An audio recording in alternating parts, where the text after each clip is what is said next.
Hey everybody, Father Warner here. Today is the 26th of July. It is the memorial of Saint Joachim and Saint Anne, the parents of the Blessed Virgin Mary. Happy Parents' Day to all parents. And tomorrow is also celebrated in the Universal Church as Grandparents' Day. So happy Grandparents' Day to all of you.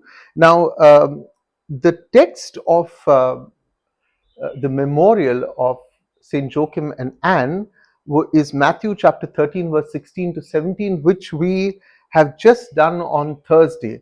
So I'm going to take the alternative that is provided in the Ordo, which is a continuation of the study of the Gospel of Matthew, or the continuation of the Gospel of Matthew, chapter 13, verse 24 to 30. Remember, yesterday we omitted, because it was the feast of St. James, we omitted the interpretation of the first parable.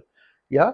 So I have asked you to read up on it, and Jesus approaches the first parable. Remember, I explained to you what a parable is, but Jesus approaches the first parable for the sake of his listeners into an allegory. So he assigns roles and tasks to everybody in the parable, and he says, this is the sower, this is the one who scatters this seed and that seed, etc. Now we are in Matthew chapter 13, verse 24 to 30. Here's the first bit of interesting information, that this text is unique only to Matthew. You will not find it in Luke, in Mark, in John. It is unique only to the Gospel of Matthew. And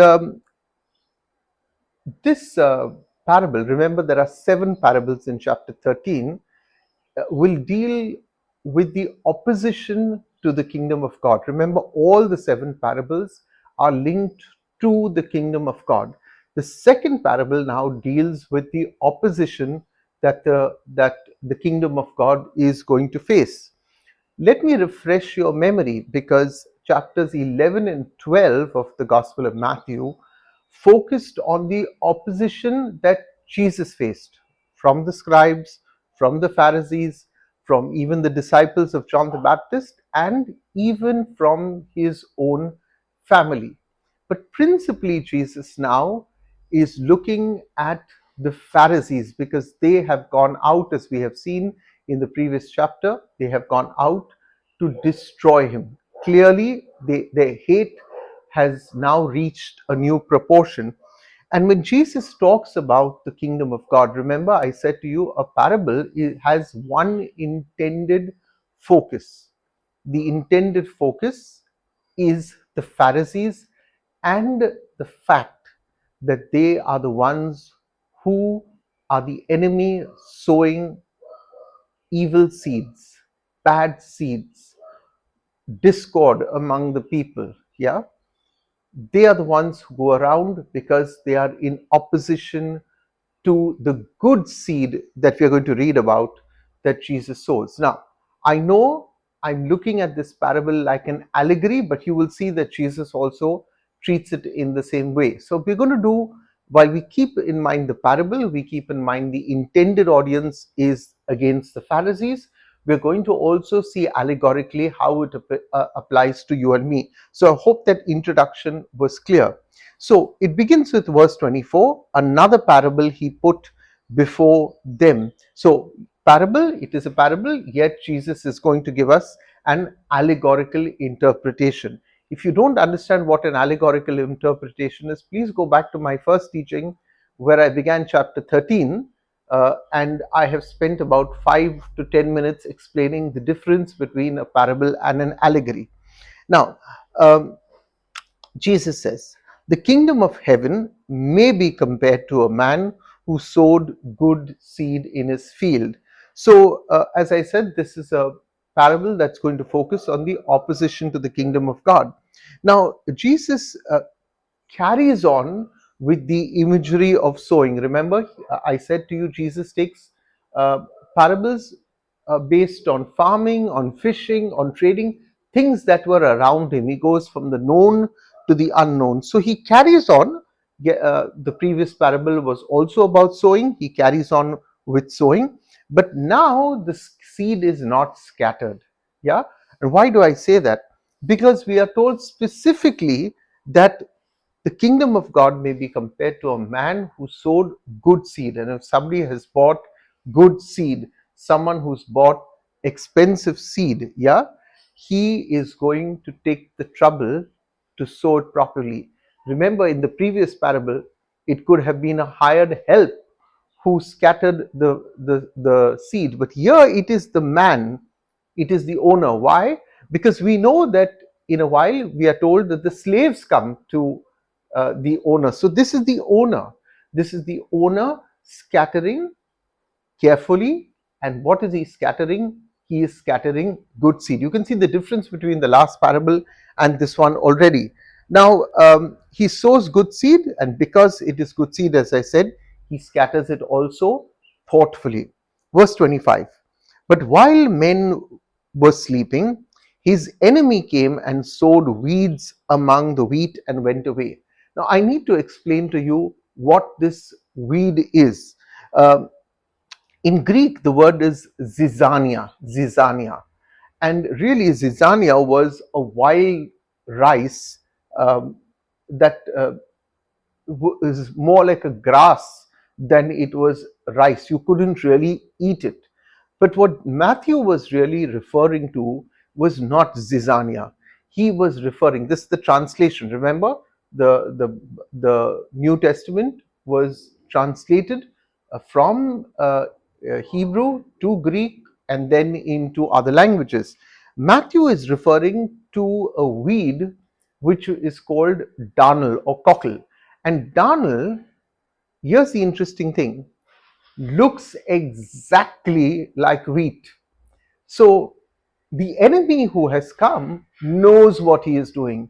The enemy who has come with the clear intention of creating confusion. The enemy who has come has plotted against the other person. Look at the Pharisees now. Yeah, they have come with the intention. They know what to do. They know how to cause the confusion, and they plant something that sounds so close to what Jesus is saying, but is so different from what he means. So darnel and wheat looked identical. Now, if you want to know, there's a very interesting interpretation. Hang on till the end, okay? Because you're familiar with the parable, we've got to recognize which one is darnel and which one is wheat. If they both look identical, how will we know it, right? Wait till the end of the parable, I will explain it to you. Don't fast forward, listen to the whole explanation. So clearly, we are told that the men are sleeping, okay? Not the man who sowed, not the owner, but the hired help are now sleeping. And you can look at this sleeping in two forms. One is, as per the parable, they were literally fast asleep. It is darkness. We know that the enemy comes in by night. Now, the other way of looking at the sleeping is metaphorical. And I think this is far more dangerous. Hear me out, because when you look at sleeping metaphorically, we are talking about our own souls. Satan attacks us when we, as the owner of our souls, allow our souls to sleep. Remember, the other day we spoke of incline my heart, and I said today many hearts are declined or reclined. We allow our soul to sleep. It's called a deadened conscience. Some of us have a lax conscience. Some have no conscience. So when you allow your conscience, when you allow your soul to backslide, that's when the evil one will attack you even more. Okay. Now the enemy here is referred not to as, he's referred to as, in this translation, as his enemy came, or in other translations it's an enemy came. It doesn't speak of the enemy. Why? Because remember, principally Jesus is directing this to whom? The parable is directed against the Pharisees. So the Pharisees are the enemy. But I want to also extend this, as Jesus did, allegorically to the enemy. And who is the enemy? The enemy is Satan, who comes when men's consciences and women's consciences are lax, or when they are dead. Now, the enemy comes at night. Okay, um, so look at this enemy now for your spiritual reference as Satan. Satan attacks you even though God has planted goodness into you. God has planted good seeds. God has given us the sacraments. This Satan comes to us when we are spiritually weak, and that's why all through the season of Advent we'll be told, stay awake, stay alert, stay awake, stay alert. Okay. Now, the enemy clearly in verse 25 does two things. Let's look at what he does. First, he sows weeds. Now, I stressed weeds, not sows weed, because weed today is a slang form for cannabis, in which case the devil is sowing or giving you a reason to really get high, okay, to be high on drugs. That's not what it is. I know some of you must have been smiling. I've got a smile here because I was thinking of a lot of young people who might say, oh wow, yeah, the devil provides us with weed. Okay, I'm high. And in a way he does, because you're high on sin. You're high on sin. Okay, but the devil sows weeds, not weed, but it's practically the same thing. Now, as I told you, darnel looks exactly like wheat, and the devil sows darnel. Sin looks exactly like life. It looks exactly, it mimics life. It justifies the way you are living your life, but it is not the life of God. Okay, uh, so sin basically, when Satan, what who is Satan? I've explained this. Satan is not his name. His name is Lucifer. What is Satan? Is his job description. What is his job description? Deceiver. So what does Satan sow? Deception. And that deception here is given to us as darnel, which looks exactly like wheat. Wheat was the result of good seed. The devil gives us evil. And wheat and weed, wheat and darnel look so alike. And that is the reason why people justify their sin today. Because they say, I don't think it's sin, but sin cannot be called by any other name. I've often said this, the Bible is not color coded. There is no white lie and red lie and pink lie and green lie. A lie is a lie. Yeah? The Bible is not color coded. So don't justify your sin by saying, I only told a white lie. The word lie is attached to it, and lying is sinful. End of story with that. Now, I said the enemy does two things. One is he sows weeds. What else does he do? He went away. And I think this is really funny because this is the job of Satan. He sows deception, he sows confusion, and then he goes away. He walks away. He has done his damage. He doesn't need to linger around to see what the results are. He knows the results. He is the prince of darkness. He knows that he has not sowed good seed. He has sowed darkness. He has sowed confusion. And now he sits back and watches the fun. Okay? It's very important to note this, that the enemy, and here we are referring to Satan and the Pharisees. The Pharisees never produced anything good. They began well. They began with wanting to be separated and live a better spiritual life. That's what the word Pharisee means, my separated ones. But they produced nothing. In fact, they imposed so much of their traditions and their wrong interpretations. The enemy, Satan, also produces nothing. The job of Satan is to produce. It is the job of God who creates. It is the job of Satan who does what? He cannot create, so what does he do? He destroys. You get it? You see it so clearly. He cannot produce anything, he can only destroy. Now, it's very interesting also that everyone is sleeping, which means it's darkness, it is night. The enemy really doesn't have the guts to face you. That's why he sneaks in the darkness of the night. He knows that he'll be exposed by the Prince of Light. Jesus said, I am the light of the world.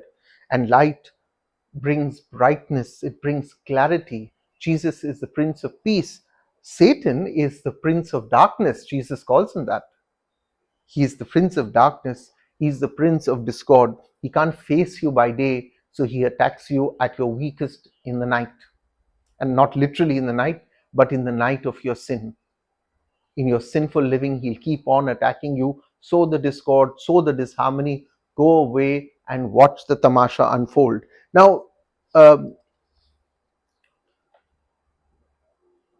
here's another interesting point, that the man sowed good seed, God sowed good seed.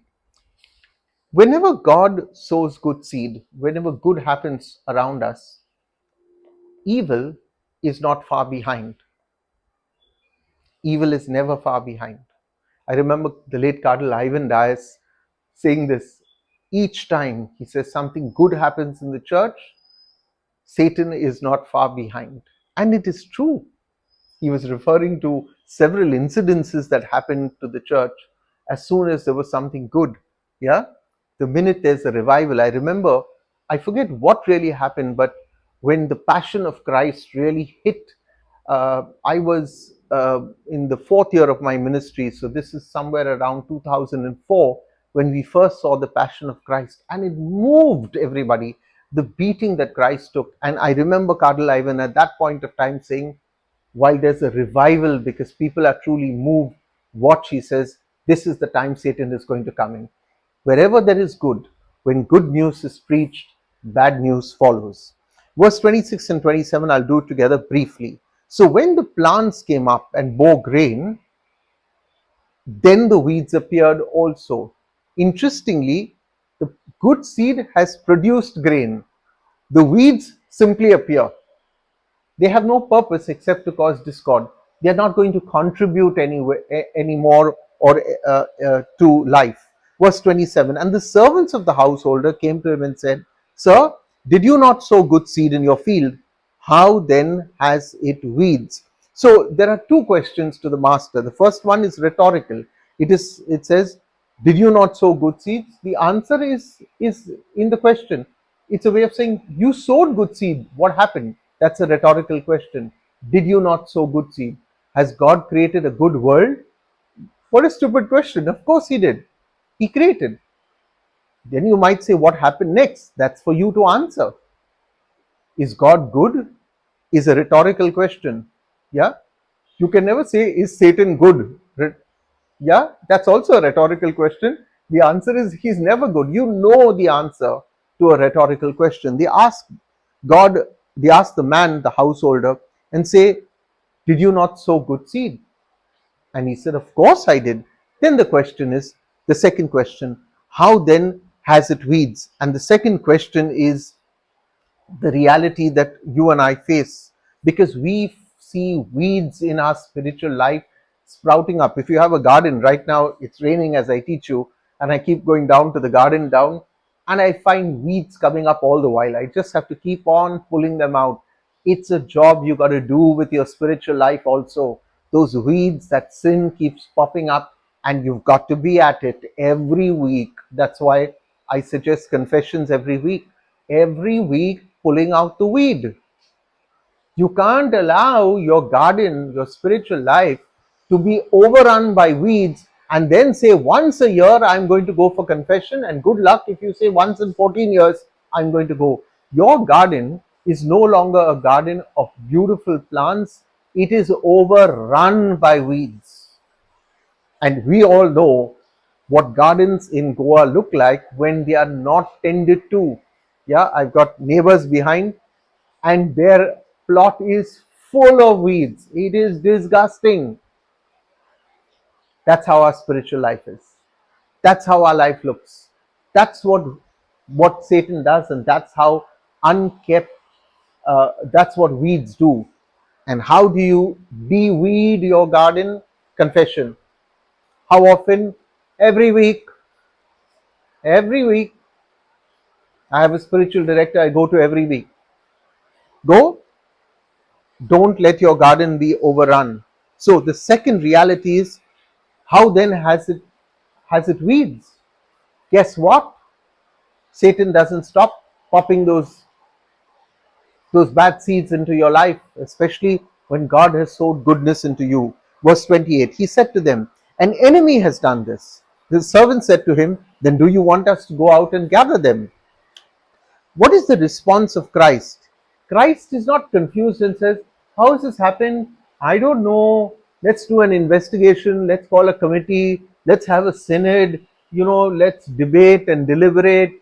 Let's ask the priest council. What do they say? Should we, focus on family? Christ is clear. How has this happened? He's not confounded. He's not confused. He doesn't need a synod and a committee. He knows the enemy has done it. He's very clear. An enemy has done it. He's talking about the Pharisees also, as much as he's talking about what Satan does to our life. I know the cause of this problem. I don't have to think about it. I know it. That's the clarity that Jesus had. An enemy, the enemy has done it. The world seems confused today and was wondering, how has this happened to our world? The answer is, the enemy has done it. Now, I want to add a word of caution, which I learned from my spiritual director when I was before I joined the seminary, Monsignor Nereus Rodrigues, the late Monsignor Nereus Rodrigues. Those of you who know him, uh, uh, he once said to me, he said, "Careful, you might go to hell because you blame Satan for the things he did not even do." Because today we have a tendency of saying, oh, Satan did this, Satan did that. I know a dear priest friend who, when he would stumble, he would say, Satan stumbled with his words in a homily and lost his train of thought. He would say, Satan caught my throat. Hey, don't blame Satan for everything else, but do not disregard the fact that the prince of darkness is at work by night in your life while your soul is sleeping. So the response of Christ is not confusion, he is not confounded, the enemy has done it. So Christ is not confused. Why? Because he has also dealt with the enemy. He knows the enemy. Do you know the enemy? I've often said, you need, they always say, keep your friends close and your enemies closer. You need to know and study the ways of Satan in your life. You need to know when he goes after you. What are the sins that he provokes you to commit? He provokes you. He allows you. He justifies that sin. Christ was not confused because he has dealt with the enemy. He has identified the enemy. He knows the enemy. He has defeated the enemy and he has destroyed the enemy. He's destroyed him. He destroyed him on the cross. And therefore Christ is emphatic. Who has done this? The enemy has done this. He is very emphatic because the enemy causes anxiety, causes confusion. Now, here's a question you need to ask yourself. Can I identify the work of the enemy in my life? What is your sin? What is it? Identify and say, Lord, I know that this is my weakness. This is where I submit to the enemy. I justify my sin each time. Verse 29, but he said, no, lest in gathering the weeds. So the servant says, should we gather the weeds? And Jesus in the parable says, in gathering the weeds, you root up the wheat along with it. Now remember, as I said, darnel and wheat look alike. So Jesus is saying, okay, we have to deal with a bad situation or weed and wheat growing together. Don't go and pull it out because you'll pull out the good the good wheat with the weed. So Jesus is saying this. I like it. He says, let's play Satan at his game. Yeah, he'll say it in verse 30. Let them both grow together. That's what Satan did. I'm going to teach Satan a lesson because I have an ace up my sleeve. I know how to deal with this situation. And we'll see that how Jesus deals with it. So he says, no, for two reasons. No, don't pull up the weed because you might pull up the wheat. He says it for two reasons. Jesus doesn't want collateral damage. He knows that good people will get hurt. Careful, when you want to stand for justice in your parish and you just attack. good people get hurt. Don't hurt good people. Okay. Uh, the second is that Jesus says no, because he says, let the enemy think that he has fooled. He has not fooled. I have the ace up my sleeve. So the response of God is not knee jerk. Oh, there is a problem. Wheat and weed are growing together. There's a problem in the parish. Um, you know, let's, for many people there's a knee jerk reaction. No, there is wisdom, there is patience in the way God deals. Have patience, he says. Let them grow together. I know I have a plan in my head. Yeah, there's no jaldi five in the church. When you play tambola or housey, we are so eager. We want that first prize, at least something to come quickly. So the first five numbers, we are. No, says Jesus. Patience is a virtue. Do not try to navigate your spiritual life without discernment. I've said this before. The spiritual life requires discernment. Yeah, and discernment is not a matter of only good from bad, but good from better. Yeah, how do I get to that point? I think good from bad is clear. We know it. Now, verse 30. Let both grow together until the harvest, and at harvest time I will tell the reapers, gather the weeds first and bind them in bundles to be burned, but gather the wheat into my barn. So clearly, two outcomes. The first outcome is what? The gather the weed, bind it, bundle it, burn it. Second is gather the wheat. Okay, only the wheat, that same wheat which is ground and then will form the Eucharist. So gather the wheat into my barn. Jesus doesn't say the barn, he's talking about heaven, he's talking about hell. Gather all that weed and throw it into hell. Gather all the wheat and bring it into my barn. So there are five parables of Jesus in the Gospel of Matthew, which very clearly have in the background the theme of judgment. I want to give those parables to you. The parable of the weeds, the parable of the unforgiving servant, the parable of the two sons. Remember, one says, I will not do the work, and the other says, I'll do the work. The parable of laborers in the vineyard, and the parable of the last judgment. All these parables have judgment lurking somewhere. Yes, it's a parable, but the parable is not to focus on judgment, but it has the theme of judgment very, very clearly. So these are warnings to us, these parables. Yeah, they are warnings. Like a red light is a warning to us. Yeah, it may seem like fun to break a red light or to think that I've got away with a red light, but red lights indicate, as I've told you, clear and present danger. And when you break it, there are consequences. And Jesus is saying, therefore, when you see amber, stop, evaluate your life, don't break that red light. Think twice. Okay, there are consequences, because the weed is burnt, the wheat goes into my barn. So God allows wheat and wheat to grow together. Interesting. And therefore, in this world also, we're going to have wheat and weed. Our job is not to judge which one is wheat and which one is weed. The winnowing belongs to God. Many of us play God, and we think this is wheat, that person is weed. And okay, and here's the interesting thing: when you read this parable, you've got to ask yourself, who are you? Now, the tendency is to believe, for many of us, that we are wheat. Hang on, you may not be wheat at this moment. You may be the weed that God has sowed, that the devil has sowed in your parish, causing discord, disharmony. You may be weed the way you are living your life. Yeah, so careful with this. So we want also, when we see this kind of weed and wheat in our life, we want immediate action. And God does not deal with everything the way we want it. We want it to be dealt now. We want to determine now who is in the church and who should be out of the church. God has not appointed any of us, not me, not you, as overzealous reapers in the church, so none of us should play that role. That belongs to God. Okay, we are not to be overzealous reapers.